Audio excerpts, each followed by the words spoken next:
What's up, everybody? Welcome back to another Highly Combustible reaction. We're jumping into something awesome. The transformative power of classical music from Benjamin Zander. A TED Talk. Definitely get over. Show Ted all the love of the world. Go show Benjamin the love. Shout out to Axel for the request. Let's jump in and let's learn something. Let's hear it.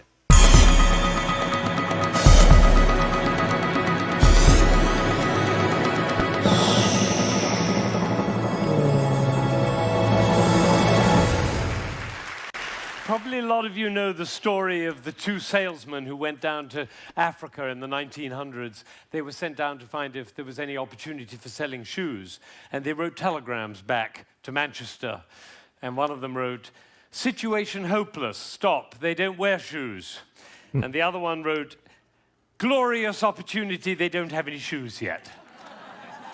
Now, there's a similar situation in the classical music world. What kind of person are you? There are some people who think that classical music is dying. And there are some of us who think you ain't seen nothing yet. And rather than go into statistics and trends and tell you about all the orchestras that are closing and the record companies that are folding, I thought we should do an experiment tonight. An experiment. Actually, it's not really an experiment because I know the outcome. But it's like an experiment. All right, let's do an experiment. Before we start, I need to do two things. One is I want to remind you of what a 7-year-old child sounds like when he plays the piano. Maybe you have this child at home. He sounds something like this.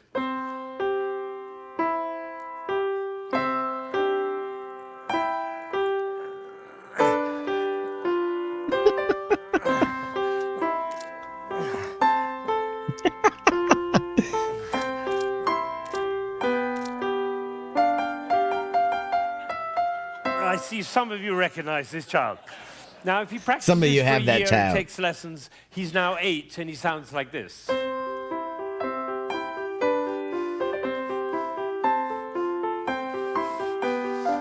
then he practices for another year and takes lessons. Now he's 9.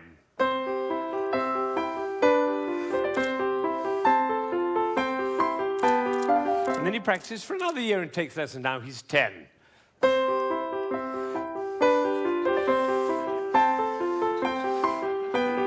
At that point, they usually give up.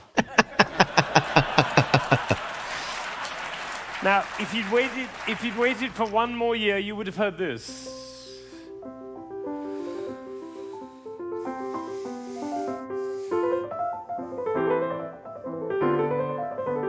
Now, what happened was not maybe what you thought, which was he suddenly became passionate, engaged, involved, got a new teacher, he hit puberty, or whatever it is. What actually happened was the impulses were reduced. You see, the first time he was playing with an impulse on every note. And the second, with an impulse every other note. You can see it by looking at my head. The 9-year-old put an impulse on every 4 notes. And the 10-year-old on every 8 notes. And the 11-year-old, one impulse on the whole phrase. I don't know how I got into this position. I didn't say I'm going to move my shoulder over, move my body. No, the music pushed me over, which is why I call it one buttock playing. We're doing it on one button. Could be the other buttock. You know, a gentleman was once watching a presentation I was doing, and I was working with a young pianist. He was the president of a corporation in Ohio. And I was working with this young pianist, and I said, "The trouble with you is you're a 2-buttock player. You should be a 1-buttock player." And I moved his body like that while he was playing. Suddenly the music took off. Took flight. There was a gasp in the audience when they heard the difference. And then I got a letter from this gentleman. He said, "I was so moved, I went back and I transformed my entire company into a 1-buttock company." Now, the other thing From I now wanted on, is you're to only tell you allowed to about sit on you. one butt cheek. There are 1,600 people, I believe. My estimation is that probably 45 of you are absolutely passionate about classical music. You adore classical music. Your FM is always on that classical dial, and you have CDs in your car, and you go to the symphony, and your children are playing instruments. You can't imagine your life without classical music. That's the first group. It's quite a small group. Then there's another group, bigger group. These are the people who don't mind classical music.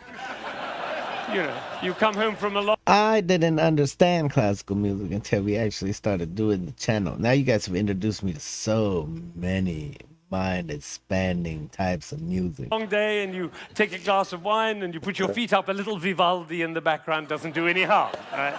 That's the second group. Now comes the third group. These are the people who never listen to classical music. That's because they don't want to feel. It's not part of your life. You might hear it like secondhand smoke at the airport, but and maybe a little bit of a march from Aida when you come into the hall, but otherwise you never hear it. That's probably the largest group of all. And then there's a very small group. These are the people who think they're tone deaf. Amazing number of people think they're tone deaf. Actually, I hear a lot, my husband is tone deaf. Actually, you cannot be tone deaf. Nobody is tone deaf. If you were tone deaf, you couldn't change the gears on your car, in a stick-shift car. You couldn't tell the difference between somebody from Texas and somebody from Rome. And the telephone. If your mother calls on their miserable telephone, she calls and says hello. You not only know who it is, you know what mood she's in. This is You true. have a fantastic ear. Everybody has a fantastic ear. So nobody is tone deaf. But I tell you what, it doesn't work for me to go on with this thing with such a wide gulf between those who understand, love, and passionate about classical music and those who have no relationship to it at all. The tone deaf people, they're no longer here. But even between those three categories, it's too wide a gulf. So I'm not going to go on until every single person in this room, downstairs and in Aspen, and everybody else looking, will come to love and understand classical music. So that's what we're going to do.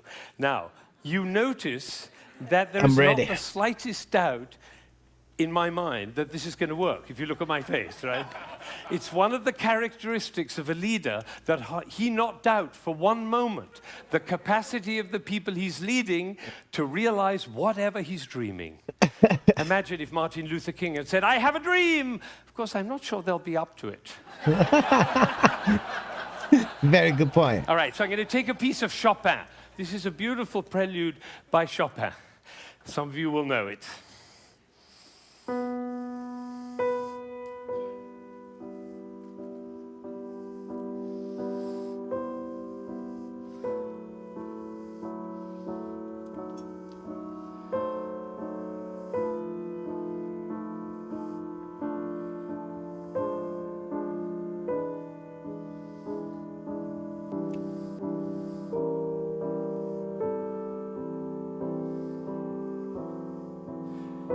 I think probably happened in this room. When I started, you thought, how beautiful that sounds.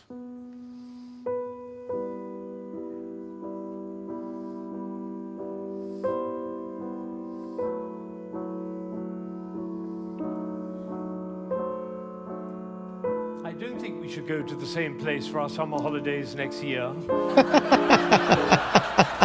It's funny, isn't it?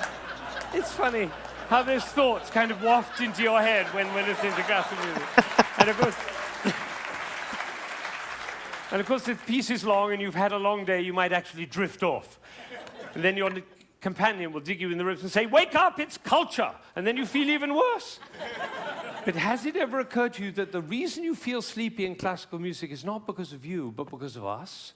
Did anybody think while I was playing, why is he using so many impulses? If I'd done this with my head, you certainly would have thought it. And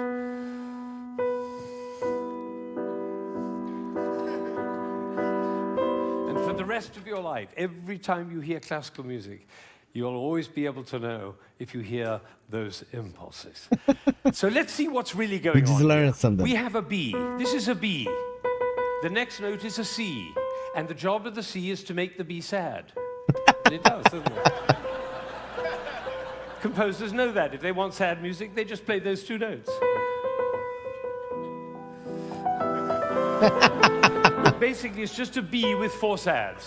It's a B with 4 sads. Got it. Now it goes down to A, and now to G, and then to F. So we have B, A, G, F. And if we have B, A, G, F, what do we expect next? Oh, that might have been a fluke. Let's try it again. Ooh, the TED choir. Have you noticed? He turned them all into a damn choir. Nobody is tone deaf. Is that right? Nobody's. Every village in Bangladesh and every hamlet in China, everybody knows. Da, da, da, da, da. Everybody knows who's expecting that E. Now, Chopin didn't want to reach the E there because what will have happened? It'll be over, like Hamlet. You remember Hamlet, Act 1, Scene 3? He finds out that his uncle killed his father. You remember he keeps on going up to his uncle and almost killing him. And then he backs away, and then he goes up to him again and almost kills him. And the critics, all of whom sitting in the back row there, they have to have an opinion. So they say, Hamlet is a procrastinator. Or they say, Hamlet has an Oedipus complex. No, otherwise the play would be over, stupid. That's why Shakespeare puts all that stuff in Hamlet, Ophelia going mad and the play within the play and Yorick's skull and the gravediggers. That's in order to delay until Act 5 he can kill him. To delay the inevitable. He's just about to reach the E and he says, oops, better go back up and do it again. So he does it again. Now he gets excited. That's excitement, you don't have to worry about it. Now he gets to F sharp and finally he goes down to E. But it's the wrong chord. Because the chord he's looking for is this one. Right? And it said he does. Now we call that a deceptive cadence. Because it deceives us. I always tell my students, if you have a deceptive cadence, be sure to raise your eyebrows, then everybody will know.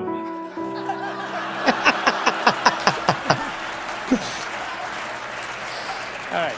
I could seriously listen to him talk about classical music all day. Now he tries E again. That chord doesn't work. Now he tries E again. That chord doesn't work. Now he tries E again. That doesn't work. And then finally, there was a gentleman in the front row who went, like that. It was the same gesture he makes when he comes home after a long day, turns off the key in his car and says, I'm home. Because we all know where home is. So this is a piece which goes from away to home. And I'm going to play it all the way through, and you're going to follow. B, C, B, C, B, C, B, D, down to A, down to G, down to F, almost goes to E, but otherwise the play would be over. Goes back up to B, gets very excited, goes to F sharp, goes to E, it's the wrong chord, it's the wrong chord, it's the wrong chord, and finally goes to E, and it's home. And what you're going to see is one buttock playing. One buttock because for me to join the B to the E, I have to stop thinking about every single note along the way and start thinking about the long, long line from B to E. Right? We were just in South Africa, and you can't go to South Africa without thinking of Mandela in jail for 27 years. What was he thinking about? Lunch? No, he was thinking about the vision for South Africa and for human beings. That's what. This is about vision. This is about the long line, like the bird who flies over the field and doesn't care about the fences underneath, all right? So now you're going to follow the line all the way from B to E. And I have one last request before I play this piece all the way through. Would you think of somebody who you adore who's no longer there? A beloved grandmother, a lover, somebody in your life who you love with all your heart, but that person is no longer with you. Bring that person into your mind, and at the same time, follow the line all the way from B to E, and you'll hear everything that Chopin had to say. About to make the whole damn room cry.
Now, you may be wondering, you may be wondering, you may be wondering why I'm clapping. Well, I did this at a school in Boston with about 70 seventh graders, 12-year-olds. And I did exactly what I did with you, and I told them and explained them the whole thing. And at the end, they went crazy, clapping. They were clapping. I was clapping. They were clapping. Finally, I said, why am I clapping? And one of these little kids said, because we were listening. Think of it, 1,600 people, busy people, involved in all sorts of different things, listening, understanding, and being moved by a piece by Chopin. Now, that is something. Now, am I sure that every single person followed that, understood it, was moved by it? Of course I can't be sure, but I tell you what happened to me. I was in Ireland during the Troubles 10 years ago, and I was working with some Catholic and Protestant kids on conflict resolution, and I did this with them. Risky thing to do because they were street kids. And one of them came to me the next morning and he said, you know, I've never listened to classical music in my life, but when you played that shopping piece, he said, my brother was shot last year and I didn't cry for him. But last night when you played that piece, he was the one I was thinking about. And I felt the tears streaming down my face, and you know, it felt really good to cry for my brother. So I made up my mind at that moment that classical music is for everybody. Everybody. Now, how would you walk? Because you know my profession, the music profession, doesn't see it that way. They say 3% of the population likes classical music. If only we could move it to 4%, our problems would be over. The rest of the percent just haven't had it explained to them the right way, just haven't listened to enough of it. Maybe they're not open to feeling those feelings that it generates. And I truly do believe that. I believe that it's impossible to listen to classical music without feeling something. You're going to feel some sort of overwhelming emotion. That's why I need to go see something classical in real life. I say, how would you walk? How would you talk? How would you be if you thought 3% of the population likes classical music? If only we could move it to 4%. How would you walk? How would you talk? How would you be if you thought everybody loves classical music? They just haven't found out about it yet. Exactly, right there. See, these are totally different worlds. Now, I had an amazing experience. I was 45 years old. I'd been conducting for 20 years, and I suddenly had a realization. The conductor of an orchestra doesn't make a sound. My picture appears on the front of the CD. But the conductor doesn't make a sound. He depends for his power on his ability to make other people powerful. And that changed everything for me. It was totally life-changing. People in my orchestra came up to me and said, Ben, what happened? That's what happened. I realized my job was to awaken possibility in other people.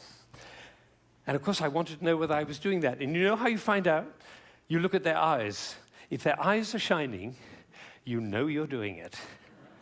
You could light up a village with this guy's eyes. Right, so if the eyes are shining, you know you're doing it. If the eyes are not shining, you get to ask a question. And this is the question. Who am I being that my player's eyes are not shining?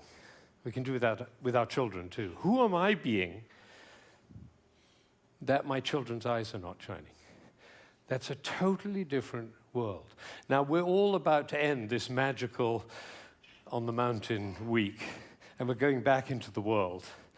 And I say it's appropriate for us to ask the question, who are we being as we go back out into the world? And you know, I have a definition of success. For me, it's very simple. It's not about wealth and fame and power. It's about how many shining eyes I have around me. So now I have one last thought, which is that it really makes a difference what we say, the words that come out of our mouth. I learned this from a woman who survived Auschwitz, one of the rare survivors. She went to Auschwitz when she was 15 years old, and her brother was 8, and the parents were lost. And she told me this. She said, we were in the train going to Auschwitz, and I looked down and I saw my brother's shoes were missing. And I said, why are you so stupid? Can't you keep your things together, for goodness sake? The way an elder sister might speak to a younger brother. Unfortunately, it was the last thing she ever said to him because she never saw him again.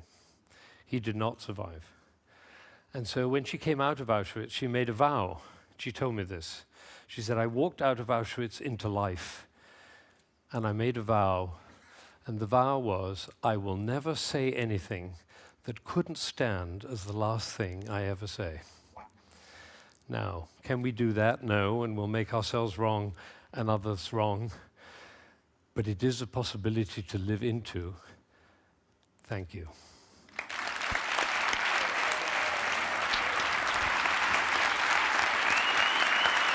Definitely. Yeah, we all got some shiny eyes.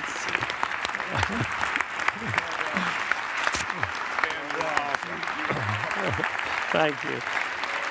Thank you.